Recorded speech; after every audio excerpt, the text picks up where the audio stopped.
onde já se viu processos coletivos. Bem, sabemos que não há uma sistematização adequada do processo coletivo no nosso ordenamento. Eles então estão espalhados em diversas leis, como a Lei de Ação Civil Pública, a Lei de Ação Popular, o Código de Defesa do Consumidor, os estatutos da criança e do adolescente, do idoso, da pessoa com deficiência e diversas outras leis, formando o que a doutrina convencionou chamar de microsistema processual da tutela coletiva, abarcando então aí a forma como se apresentará esses processos coletivos aí.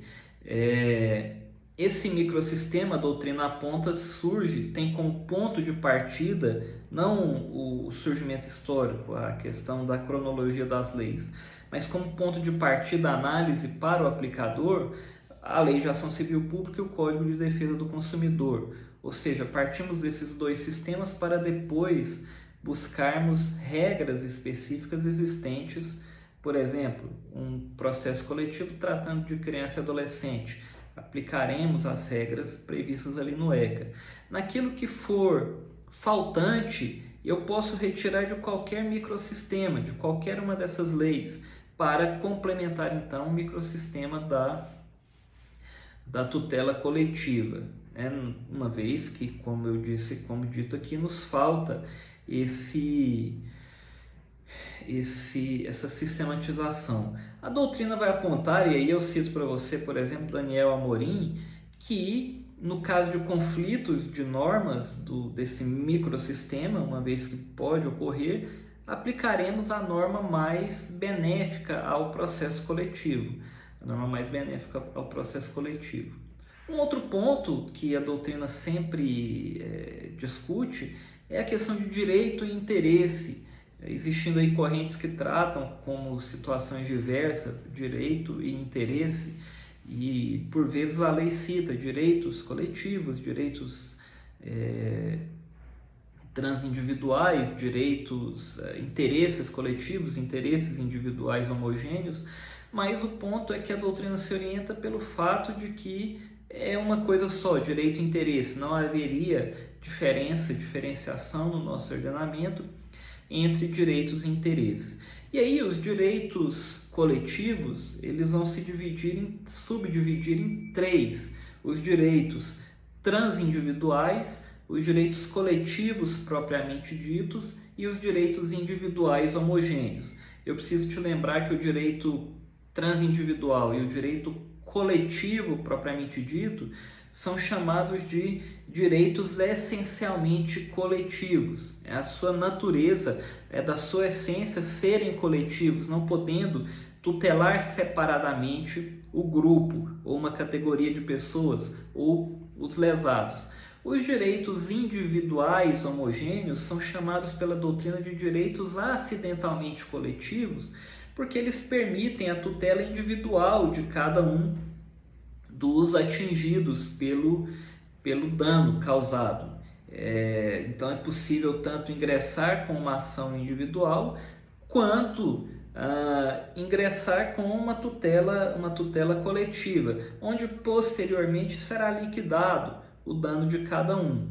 E é muito comum que, já eu te explico o que é cada um desses direitos coletivos, mas é muito comum que uma mesma ação, por exemplo, ela carregue na sua causa de pedir, o mesmo processo coletivo, reparação pelos três tipos de danos, uma vez que, pelo menos a meu ver, eles acabarão estando intrinsecamente ligados. Isso é uma opinião pessoal minha, mas de toda forma haverá, tanto que alguma doutrina fala que uma vez reconhecido, por exemplo, um dano transindividual, já há também, por consequência, o reconhecimento dos direitos individuais homogêneos decorrentes. E aí cada um desses direitos serão liquidados, já que haverão danos maiores ou menores. Mas vamos lá, o direito transindividual homogêneo, ele é aquele de natureza indivisível, de que seja titular uma coletividade de pessoas também também indivisível, uma titularidade de pessoas indivisíveis que estão ligadas por uma circunstância de fato. Então, uma empresa que polui um rio, uma barragem que se rompe, esse fato aconteceu, a poluição do rio, o rompimento da barragem, e todos esses fatos atingiram indiscriminadamente uma coletividade de pessoas. O que precisa ser reparado é aquele dano completo, é aquele total dano acontecido, e não, por exemplo, uma casa que foi soterrada, né? A reparação do dano é pelo rompimento da barragem e não pelo soterramento da casa, pela morte de uma pessoa, pela perda de um determinado bem de valor econômico. Mas o dano é de toda uma coletividade. E aí eu não sei quem foi, eu não posso sequer mensurar quem foi atingido por isso.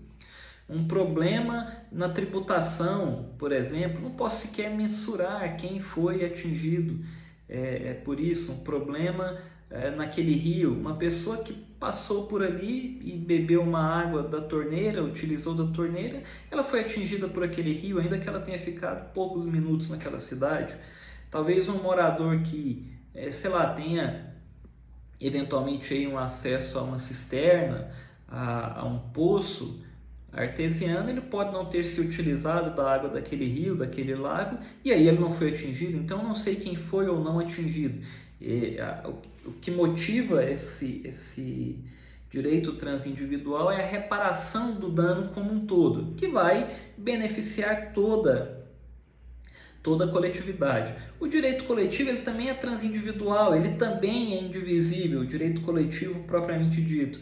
Só que aqui ele vai atingir uma categoria, um grupo, uma classe de pessoas que estão ligadas entre elas ou com a parte adversa por uma relação jurídica base. Então elas estão ligadas entre si ou com aquela parte adversa por uma relação jurídica base.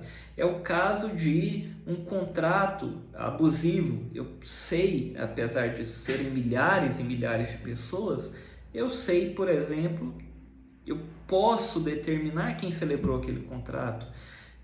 Alunos de uma escola que demandam aí alguma revisão do plano de ensino, por exemplo, né? Revisão dos planos de mensalidade, os aumentos abusivos do plano de mensalidade.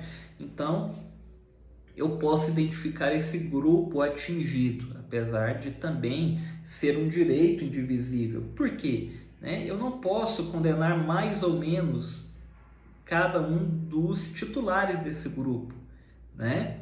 Então, aquela criança, aquele grupo de alunos que estão pedindo a revisão de um aumento abusivo na matrícula escolar em um grande colégio, ou então um grupo de alunos requerendo a revisão da grade curricular, por exemplo, das escolas da rede pública. Houve ali uma inserção de uma matéria ou a retirada de uma matéria de forma indevida, de forma que não está nos parâmetros, por exemplo, do Ministério da Educação. Então eu não posso decidir com mais intensidade, conferir direito para uma classe e não para outra classe, né? Os alunos da 8ª série da cidade X e os alunos da 8ª série da cidade Y sofrerão os mesmos efeitos, mas eu posso identificá-los. Por fim, os direitos transindividuais, os direitos individuais homogêneos são aqueles de origem comum. E aí a doutrina vai dividir, basta qualquer origem comum, porque duas pessoas em litisconsórcio têm um direito de origem comum. Isso é um direito individual homogêneo. E aí a doutrina e a jurisprudência vai se orientar no fato de que essa origem comum desses direitos precisam afetar um número considerável de pessoas. Então, precisa afetar um número considerável de pessoas para que eu possa me valer da tutela coletiva pelo direito individual homogêneo. E como eu falei, ele é acidentalmente coletivo. Por quê? Porque eu posso ingressar com a ação individualmente também. Claro que numa tutela coletiva é muito mais fácil, eu só preciso depois mensurar, liquidar e executar o meu dano. Mas eu posso individualmente mover a minha própria ação. Um grupo de pessoas lesadas, por exemplo, porque uma agência bancária não disponibilizou a acessibilidade adequada às pessoas com deficiência. No caso, no STJ, a agência bancária disponibilizava os caixas especiais, os caixas para atendimento às pessoas com deficiência no segundo andar da agência. Veja que isso fere os direitos de cada uma das pessoas com deficiência de uma forma geral, né? Mas também atinge aqueles usuários do banco. Então, uma pessoa que tem uma deficiência de locomoção, mas consegue andar, precisa do apoio de uma muleta, ou de um andador, ou de uma bengala, para ele o dano é menor do que uma pessoa que está em uma cadeira de rodas e precisa se dirigir ao segundo andar, ou uma pessoa que não tem a visão, né? Então, vamos mensurar aquele dano, todos serão indenizados, mas uns com mais ou menos intensidade.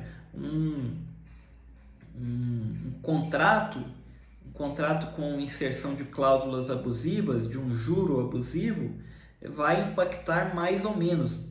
Determinados consumidores terão mais dinheiro para receber, a depender da sua movimentação financeira, outros menos dinheiro.